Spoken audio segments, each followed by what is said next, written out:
Bienvenue sur Africa 24 dans cette nouvelle édition du QG Weekend. Voici les titres de l'actualité. La capitale congolaise Brazzaville a accueilli les 19 et 20 juillet une réunion en prélude de la conférence de réconciliation interlibyenne. Les travaux se sont tenus sous l'égide du chef de l'État congolais Denis Sassou Nguesso, président du comité de haut niveau de l'Union africaine sur la Libye. Déséquilibre constaté dans les échanges commerciaux entre la Russie et l'Afrique. Le continent africain importe au moins 6 fois plus de produits qu'il n'en exporte vers la Russie. Ce déficit commercial dans le partenariat bilatéral devrait faire l'objet d'un réajustement lors du sommet Russie-Afrique les 27 et 28 juillet prochains. Et l'utilisation des lampes UV fait partie des nouveaux problèmes de santé publique en Côte d'Ivoire. Les dermatologues alertent sur les dangers des rayons provenant de ces outils, très prisés pour les manicures, mais potentiellement cancérigènes. Mais tout d'abord, au Soudan, le bilan humain s'alourdit de jour en jour, plus de 3 mois après le début du conflit armé entre généraux. Au moins 16 civils ont perdu la vie ce vendredi 21 juillet à Niala, dans le Darfour Sud, suite à des échanges de tirs de roquettes entre l'armée régulière du général Al-Bourhan et les forces de soutien rapide du général Hemeti. Et au moins un homme a été abattu par sniper. Selon le syndicat local des avocats, il s'agit d'un premier bilan provisoire, ce qui signifie que le nombre de victimes pourrait être revu à la hausse dans les heures à venir. Rappelons que cette guerre de pouvoir entre généraux a déjà fait plus de 3000 morts et près de 3 millions de déplacés et réfugiés depuis le 15 avril dernier. La Libye se prépare à la tenue prochaine d'une conférence de réconciliation. En prélude, une réunion s'est tenue les 19 et 20 juillet dans la capitale congolaise Brazzaville. Les travaux se sont tenus sous l'égide du chef de l'État congolais Denis Sassou Nguesso, aussi président du comité de haut niveau de l'Union africaine sur la Libye. Le point dans ce reportage de notre correspondant à Brazzaville, Deva Panzou. Le vice-président du Conseil présidentiel libyen a appelé toutes les factions impliquées dans le processus de réconciliation en Libye à concentrer leurs efforts afin d'aboutir à un consensus sur la résolution des grands problèmes qui ralentissent le processus de réconciliation nationale. 12 ans après le début du conflit en Libye, l'unité de ses fils et filles demeure indispensable.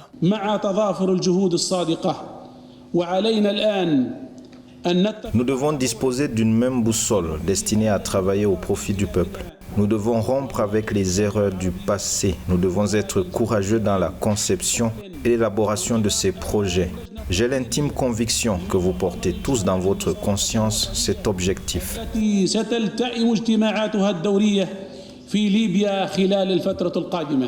L'Union africaine demeure préoccupée par la situation lentement évolutive du dossier libyen.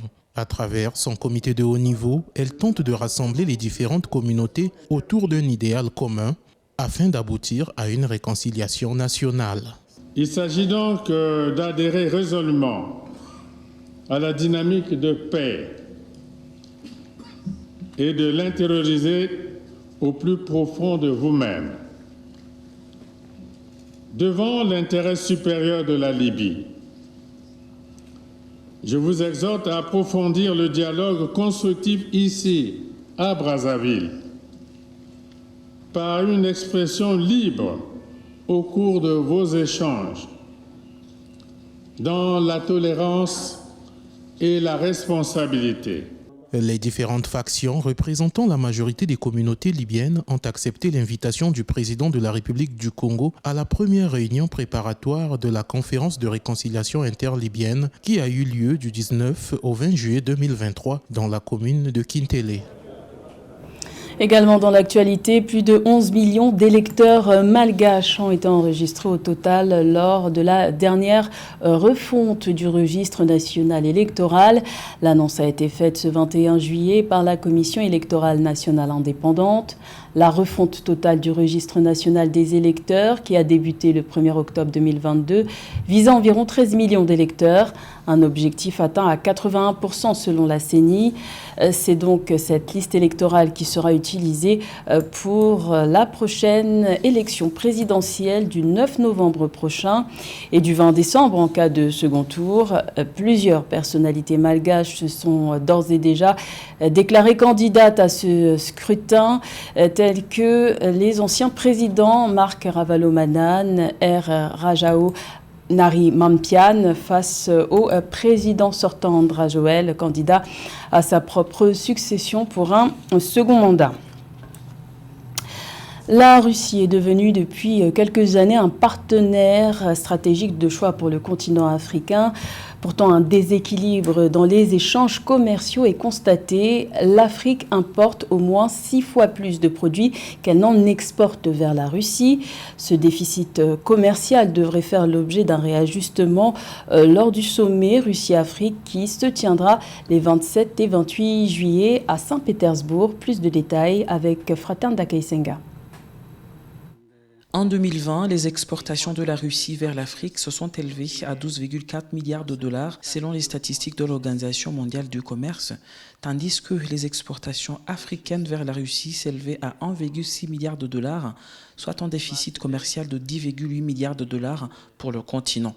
Pour changer la tendance, les autorités africaines proposent également de diversifier les produits des échanges commerciaux russo-africains.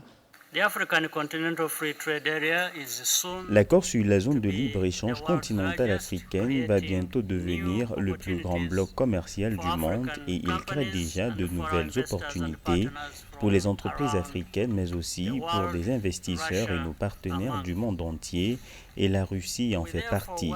Nous sommes donc favorables à une plus grande coopération dans les domaines tels que les technologies de l'information, la recherche scientifique et les nouvelles sources d'énergie, domaines dans lesquels la Russie jouit d'une réputation d'excellence. En 2019, la Russie avait annoncé sa stratégie de reconquête du marché africain lors du sommet Russie-Afrique qui avait réuni plus de 40 chefs d'État africains. Ces derniers ont également exprimé le besoin d'améliorer les échanges commerciaux avec la Russie, une requête qui demeure d'actualité au vu des crises que le monde traverse en ce moment. Trade between Russia and Africa has the potential. Les échanges commerciaux entre la Russie et l'Afrique sont susceptibles de connaître une croissance importante dans les années à venir. Pour accélérer cette tendance, nous espérons que les contacts entre nos communautés d'affaires respectives et d'autres institutions seront plus fréquents à l'avenir. Pour notre part, il est essentiel de maintenir un environnement de gouvernance globale favorable et prévisible avec des droits et des opportunités égaux pour tous les acteurs. Sur les volumes d'échanges globaux avec le continent africain, la Russie détient actuellement 2,4% de parts de marché en Afrique contre 19,6% pour la Chine, le premier fournisseur. En plus des armes, les États africains achètent principalement des céréales à la Russie. Les achats des céréales représentaient 30% des importations africaines de la Russie avant le début de la guerre russo-ukrainienne. Le charbon, les produits pétroliers et le gaz représentent 18,3% des importations africaines de ce pays. De son côté, l'Afrique vend essentiellement des fruits et légumes, des produits aquatiques ainsi que des produits chimiques organiques et des métaux précieux. 50 ans après le Kenya, le Maroc accueillera du 9 au 15 octobre prochain les assemblées annuelles de la Banque mondiale et du Fonds monétaire international. Cette grande manifestation de la communauté financière internationale sur le continent africain est pour le Royaume l'opportunité de présenter ses atouts et les avancées majeures réalisées au cours de ces dernières années. Les précisions de Mildred Diamou. Pour la première fois en 50 ans, l'Afrique va accueillir les assemblées annuelles du groupe de la Banque mondiale et du Fonds monétaire international. C'est dans la belle ville de Marrakech, au Royaume du Maroc, que se déroulera cet événement du 9 au 15 octobre 2023. Alors que les préparatifs s'intensifient pour faire de ce rendez-vous annuel majeur de la communauté financière internationale une réussite, le gouvernement marocain rassure et voit en cet honneur une grande opportunité pour le Maroc de renforcer son attractivité et de mettre en lumière les progrès réalisés ces dernières années sous la conduite du roi Mohamed VI.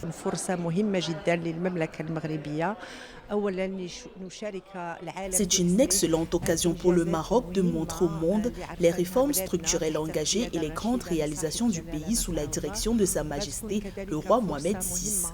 Avec ces atouts importants, le Maroc est prêt à assurer l'accueil des délégations du monde entier et à garantir le succès de cet événement.